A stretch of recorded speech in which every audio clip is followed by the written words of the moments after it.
हरे कृष्ण। आज आसतु जानिबा मथुरा जोटी की भगवान श्रीकृष्ण जन्म होते मथुरार परिचय एवं महात्म्य।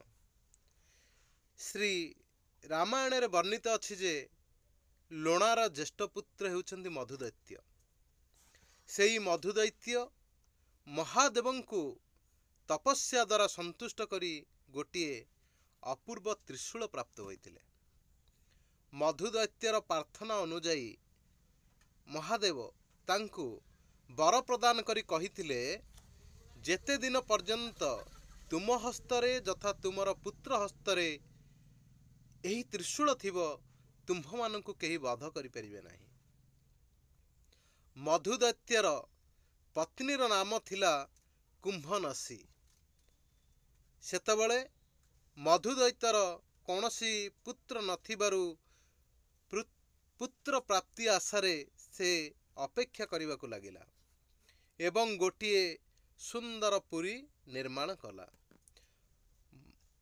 एई मधुर नामा अनुसार यहाकू मधुपुरी बोली कहा जाए।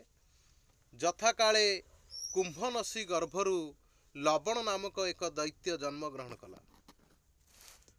मधुदैत्य निजर पुत्र को भगवान शिवंक प्रदत्त त्रिशूलटी को प्रदान कले एवं से वरुणालय को चलीगले। लवण दैत्य त्रिशूल लाभ करी भीषण दौरात्म्य आरंभ कले। ऋषि माने उपायंतरे न पाई भगवान श्री रामचंद्र निकटरे प्रार्थना जनाई लवण दैत्यर दौरात्म्य कथा एवं निजर दुख महाप्रभु श्री रामचंद्र को जनाइले एवं महाप्रभु श्री रामचंद्र लवणासुर को दमन करिबा पई शत्रुघ्न को पठाइले। भार्गव मुनि शत्रुघ्न को जनाई देले जे लवणासुर जेतबेले मृगया को जाए सेही शिवंकर प्रदत्त त्रिशूलटी को से शिवजींकर मंदिर रे रखी देकरी जाए। अतएव तुमे यही सुजोग रे ताहांकु हत्या करिबा को हेबो। ऋषिंकर परामर्श अनुजाई श्री शत्रुघ्न त्रिशूलहीन लवणासुर मृगयारु फेरुवा समय रे ताहा सहित भीषण युद्ध कले एवं लवणासुर को से हत्या कले। इंद्रादि देवता माने अत्यंत प्रसन्न हेले। से माने समस्ते शत्रुघ्न को वर देवा को आसिले। शत्रुघ्न सेमानक निकटरू यही वर मागिले जे देव निर्मित मधुपुरी मथुरा शीघ्र समृद्ध होई राजधानी रे परिणत हेउ। शत्रुघ्नकर यही कथा सुनी देवता माने प्रसन्न होई कहिले ताहा ही हेउ। एही पुरी अति उत्तम भावे सुरेशनंकर सह प्रतिष्ठित हेब। महातेजस्वी शत्रुघ्न गंगा तीर रे रहिथिबा निज सेना को नगर भितर को अणाइले। शत्रुघ्न श्रावण मासरे सेई पुरी बसाइबा को आरंभ कले। 12 वर्ष रे पुरी सुंदर भाव रे प्रतिष्ठित हैला। सेही प्रदेश सुरसेन नाम रे मध्य प्रसिद्ध हैला। लोके सेठारे निर्भय रहिबा को लागिले। देव विनिर्मित पुरी मधुपुरी मधुरा परवर्ती समय रे जहाँ आज मथुरा नाम रे ख्यात हैला। रामायण उत्तराकांड सप्तम सर्ग 4, 5, 6 श्लोक आसंत सुनिबा।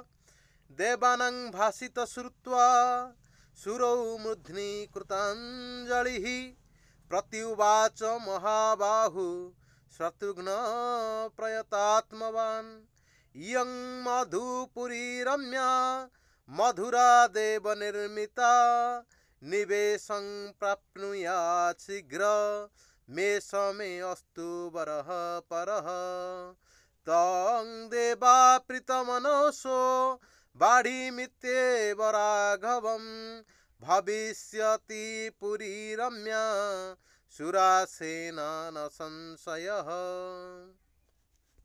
विष्णु पुराण रे मध्य देखिबा को मिले हत्वा च लवणं रक्षो मधुपुत्रं महाबलं शत्रुघ्नो मथुरां नाम पुरीं यत्र चकार वै तत्रैव देवदेवस्य सान्निध्यं हरिमेधसः सर्वपापहरे तस्मिन् तपस्तीर्थे चकारसः।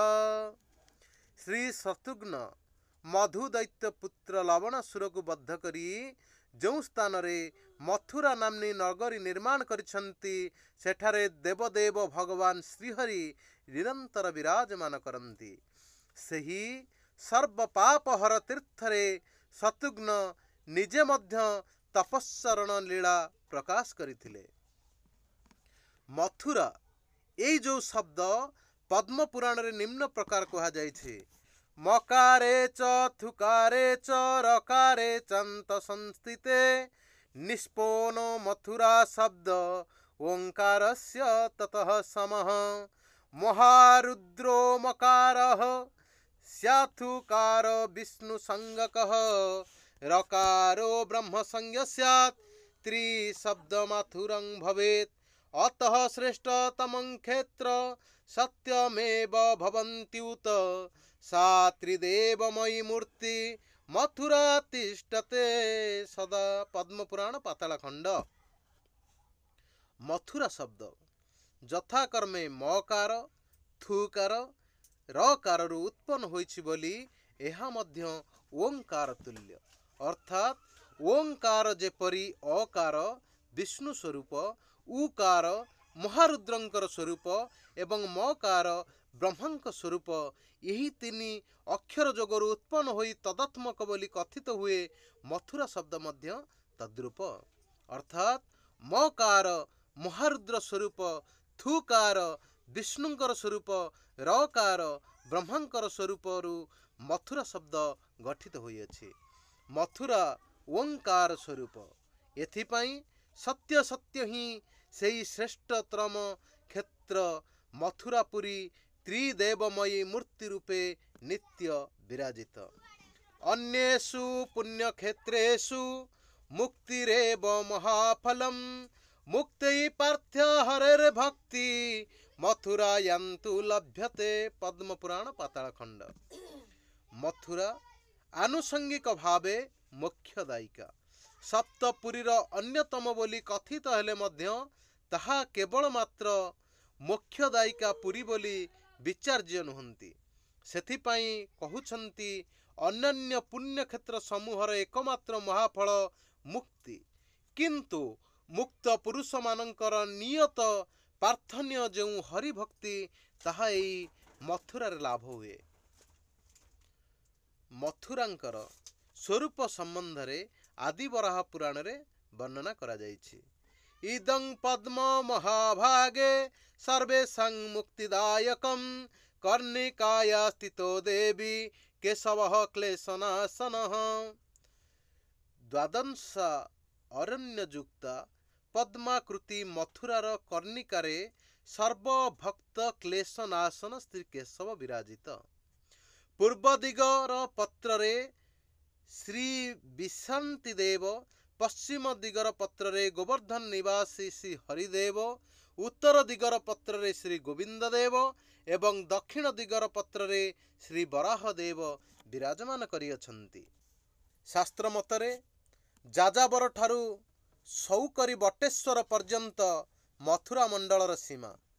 जाजाबर विप्रंकर नाम अनुसारे स्थानर नाम जाजाबर एवं आदि शुकर रूपी विष्णुंकर नाम अनुसारे सौकरीर सौकरी नाम होइछि।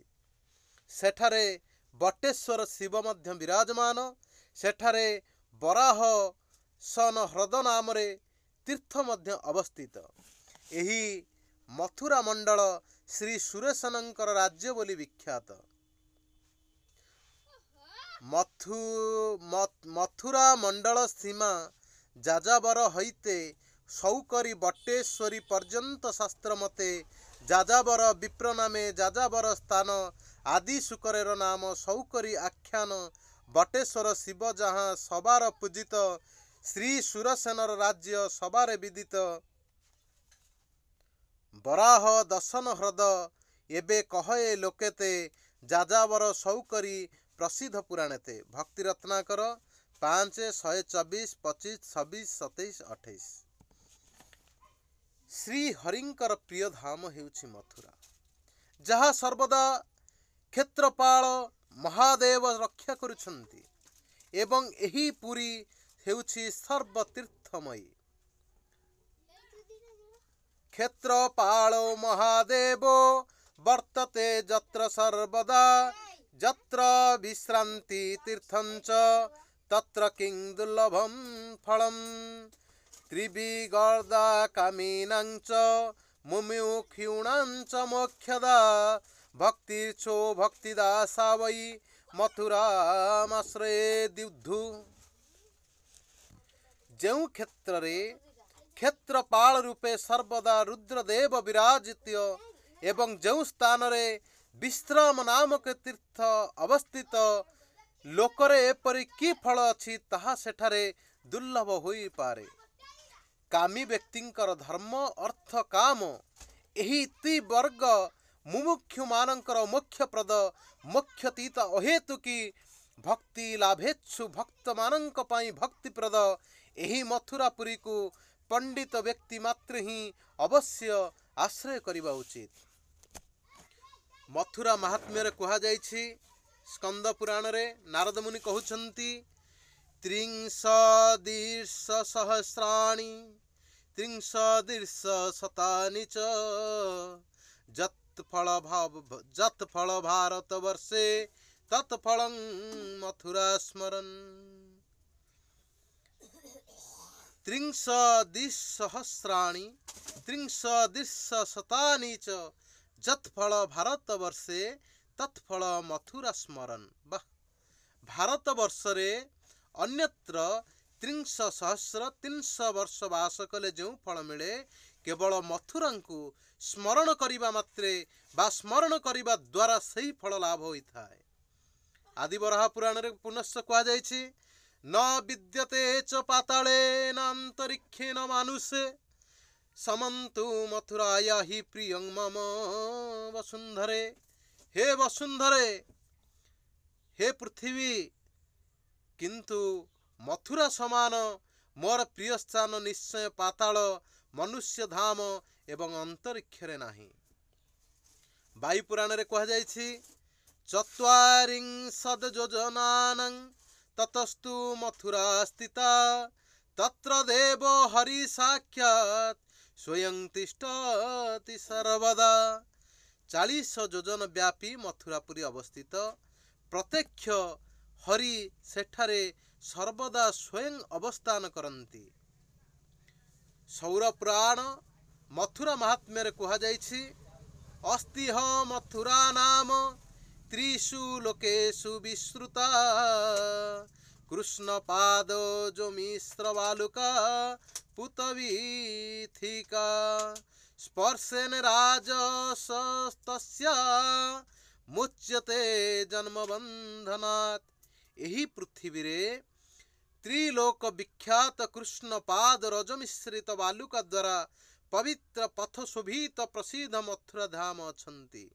एही मथुरापुरीर धूली को स्पर्श कले मानवगण जन्म हेतुक संसार बंधन मुक्ति लाभ करन्ति। ब्रह्मघ्नस्त सुरापश्च गोघ्न भग्न व्रतस्तथा मथुरं प्रदक्षिणीकृत्य पूतो भवति पातकात्।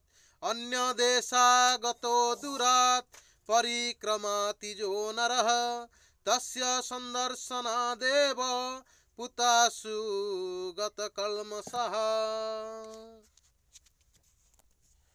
प्रदक्षिणीकृत्वा तेन सप्तदीपा वसुंधरा प्रदक्षिणीकृतो जेन मथुरायन्तु केशवः।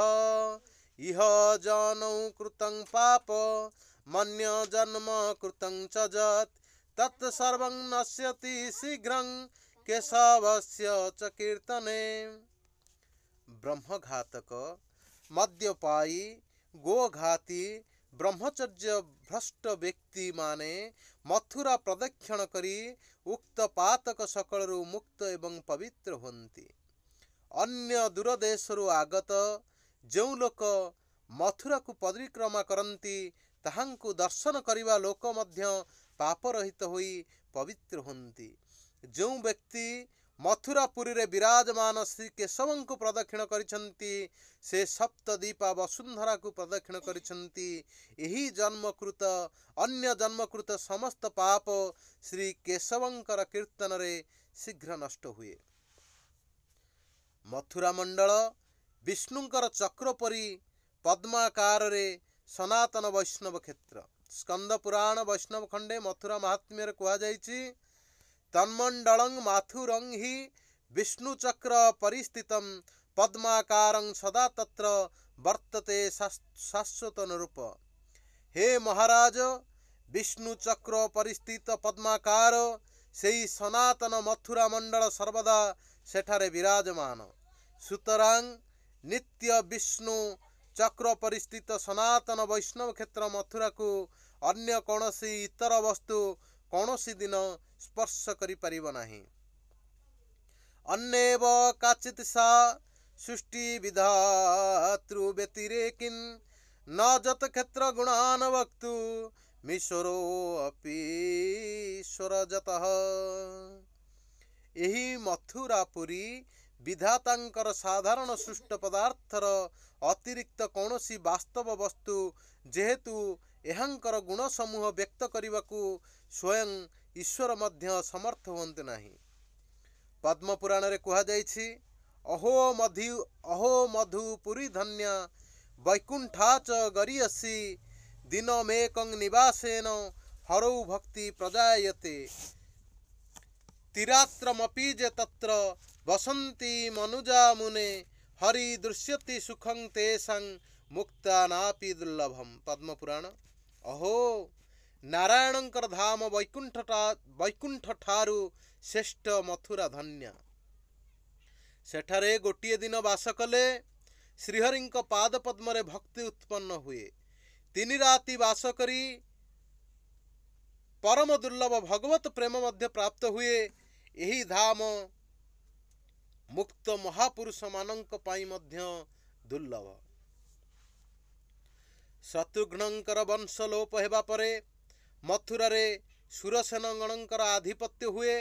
कालक्रमे कंस मथुरा को राजधानी करी आधिपत्य विस्तार करिबारु मथुरार नाम बेश प्रसिद्ध हुए। श्रीमद् भागवतम शास्त्रर प्रमाण अनुसारे सुरसेन वंशरे जदुकुल तिलक भगवान श्रीकृष्णंकर आविर्भाव कथा जना जाए। प्रेमिक कूलरे प्रणय परवश होई गोलोकनाथ श्रीकृष्ण मथुरा मंडल रे नित्य नाम धाम काम सह प्रकट लीला को विस्तार करथिले। ताहांकर प्रकट लीला समय रे आनुषंगिक भावे तद अंतर्गत श्री विष्णुंकर असुर मालन और शिष्ट पालनादि कार्यक्रम मध्य थिला। क्रमे श्रीकृष्ण ताहांकर अप्रकट लीला प्रकाश करिबारु कली ए जगत रे प्रवेश करने लगिला। कली काल उदित प्राय देखी पांडवगण ब्रजनाभंकु द्वारकारवाणी मथुरार राजा कराइले। श्रीकृष्णंकर पुत्र प्रद्युम्न, प्रद्युम्नंकर पुत्र अनिरुद्ध, अनिरुद्धंकर पुत्र हेउची ब्रज। सुतरां ब्रजनाभ श्रीकृष्णंकर हेउचंदी पौपत्र। ये जो कली शब्द आमे एठी कहिले, यही कली शब्दर अर्थ हेउची विवाद, तर्क बा संशय। यही कली काल रे अतीन्द्रिय अपाकृत स्वराट श्री भगवान श्रीकृष्णंकर नित्य वास्तव नाम धाम ओ काम संबंध रे नाना प्रकार तर्क विवाद संशय आदि उपस्थित हेब एवं यह नाना प्रकार असद विषय रे रुचि जागृत करिब जानिपारी ब्रजनाभ श्रीकृष्णंकर भक्तगण और श्रीकृष्णंकर अभीष्ट और प्रेरणा अनुसारे श्री मथुरा मंडलर श्रीकृष्ण लीला और लीलास्थली समूह जगत रे नित्य प्रकट और प्रचार करिबा पई विभिन्न लीलास्थली रे भगवानंकर अर्चा अवतार समूह प्रकाश करी सेमानंकर पूजा को प्रकाश करिथिले। काल बसरे कलीर प्राबल्य रे जीवर बहिर्मुखता निकटरे ब्रजनाभंकर चिह्नित लीलास्थानादि नाना प्रकार पाषंड मतवाद अवैध अत्याचार आवरण रे आवृत हैला। कलिजुग पावनधारी श्रीकृष्ण चैतन्य देव स्वयं एवं ताहांकर प्रेरणा रे तत्पूर्वे प्रेमिक कूल मुकुट मौली श्रील माधवेन्द्र पुरीपाद तत्परे श्री रूप सनातन आदि श्री चैतन्य मनभीष्ट संस्थापक आचार्य वृंद लोकलोचन रे अप्रकाशित बा लुप्त ब्रजमंडल ततलीला स्थान समूह को कृष्ण सेवामयी स्वानुभूति तत्स्थाने भ्रमण और शास्त्र प्रमाणादि बल पुनराय जगत रे प्रकाश और प्रचार कले।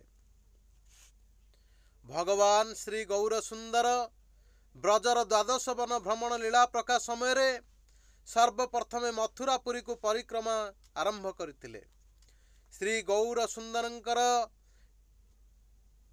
लीला अनुसरण रे श्री गौर निजजन ओं विष्णुपाद अष्टोत्तर शील भक्ति सिद्धांत सरस्वती गोस्वामी प्रभुपाद मध्य श्री मथुरा नगरी श्री ब्रजमंडल परिक्रमा को आरंभ करथिले। शील कृष्णदास कविराज गोस्वामींकर श्री चैतन्य चरितामृत रे गौर सुंदरंकर मथुरा परिक्रमा लीला संबंध रे निम्न रूपे देखा जाए। मथुरा निकटे अइला मथुरा देखिया दंडवत होया पड़े प्रेमाविष्ट होया। मथुरा आसिया कइल विश्राम तीर्थ स्थान जन्म स्थाने केशव देखी करिला प्रणाम।